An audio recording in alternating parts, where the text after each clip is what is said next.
Hari ini masih zaman MLM. Mari kita overthinking.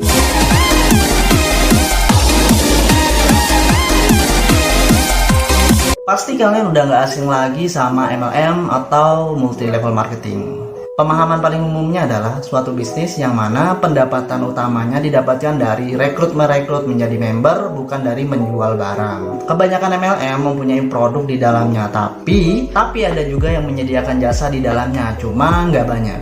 Sistem MLM ini berbentuk piramida. Jadi ketika kalian merekrut orang dan orang itu ada di bawah kalian, maka orang itu akan menyumbang pendapatannya itu kepada kalian. Dan ketika ada orang yang berhasil mereka rekrut, itu juga akan menyumbang pendapatannya juga kepada kalian.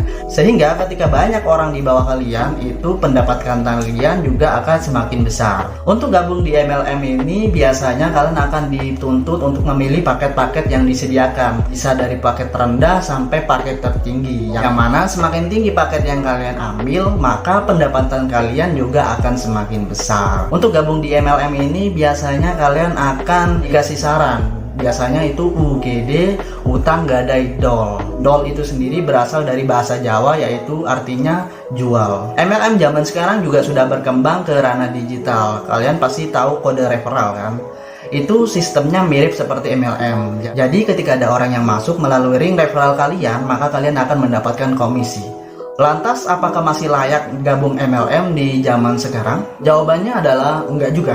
Kecuali kalian tuh orang yang pertama kali gabung, maka kalian itu bisa mendapatkan keuntungan yang sangat luar biasa. Berbanding terbalik kalau kalian tuh gabung, sedangkan di atas kalian itu sudah banyak banget yang berjejer, itu akan susah dan sangat ngepot-ngepotan ya untuk sukses.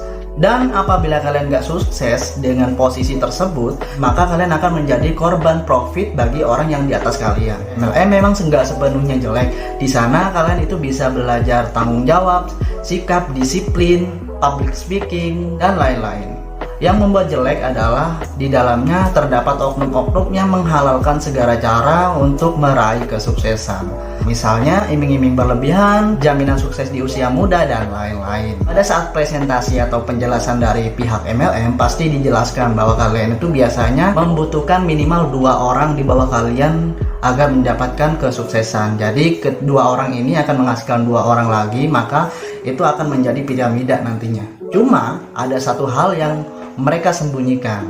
Jadi belum tentu kalian itu bisa langsung mendapatkan 2 orang di bawah kalian sekaligus. Pun ketika kalian bisa mendapatkan 2 orang di bawah kalian, belum tentu 2 orang ini bisa mendapatkan 2 orang lagi seperti kalian. Dan nggak akan langsung semulus. Misalkan kalian hari ini bisa merekrut 2 orang, besoknya belum tentu kalian bisa mendapatkan 2 orang lagi, dan seterusnya.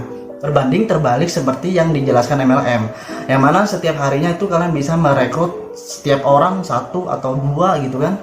Lagi pula citra MLM di Indonesia itu sudah buruk, akan lebih banyak yang menolak kalian, dan bahkan bisa saja mencemooh kalian hanya gara-gara kalian tuh join MLM. Bahkan ada juga yang bermusuhan gara-gara kasus MLM ini. Kenapa demikian? Karena MLM sendiri di Indonesia sudah erat kaitannya dengan penipuan. Bahkan ada yang hidupnya hancur gara-gara MLM ini. Terus kalau kalian tuh mau gabung cuma untuk jual produknya aja gimana? Pastikan produk tersebut terbebas dari 2 hal ini. Yang pertama, produk tersebut tidak overclaim. Misal produk ini bisa menyembuhkan segala penyakit dan bisa membuat Anda kaya 7 turunan, 5 tanjakan, dan 3 belokan. Kalau memang ada produk yang sebagus ini, kenapa orang-orang itu tidak tahu? Atau kalau kalian bilang produk ini ada banyak artis yang pakai, kalian bisa membedakan antara endorse dan pakai beneran kan? Yang kedua, selain overclaim, biasanya produk MLM itu overpriced. Jadi misalkan harganya itu 1 juta, sedangkan harga aslinya itu mungkin sekitar 50.000. Terus 950.000-nya itu kemana? Maka dana tersebut atau uang tersebut sisanya itu akan dibagikan ke atas kalian. Jadi itu akan menjadi reward bagi orang-orang yang di atas kalian. Dan biasanya kalau kalian bandingkan produk MLM dengan produk sejenis, itu biasanya produk MLM lebih mahal, dan produk yang sejenis itu biasanya lebih murah dan lebih terkenal. Kalau misalkan orang-orang disuruh milih dengan produk yang sudah teruji dan produk yang sudah terkenal dan harganya lebih murah dengan produk MLM yang lebih mahal dan belum tentu dan belum tahu asal usulnya dari mana tiba-tiba muncul gitu, kira-kira orang-orang pilih yang mana? Tapi kalau kedua hal tersebut tidak ada, maka produk tersebut memang layak untuk dipromosikan. Jangan sampai kalian tuh mempromosikan suatu produk yang tiba-tiba muncul-muncul, tiba-tiba keluar dari permukaan bumi, dapat menyembuhkan segala penyakit tanpa ada riset dan analisa yang lebih lanjut, bahkan mungkin ilegal. Jujur untuk zaman sekarang gabung MLM itu masih kurang menurutku ya, berbanding terbalik kalau kalian tuh gabungnya 10 atau 20 tahun yang lalu, itu mungkin masih bagus. Tapi untuk zaman sekarang yang mana sudah masuk zaman digital, yang mana kalian tuh bisa mendapatkan uang dengan sangat mudah ya. Contohnya kalian bisa mendapatkannya di NFT, kripto, kalian juga bisa menjadi konten kreator, kalian juga bisa jualan online, binomo, VTube, dan juga Zeus.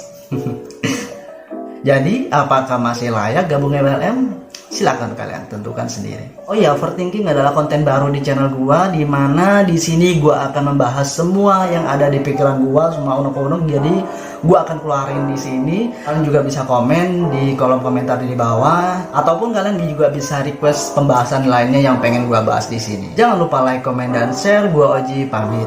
Ciao.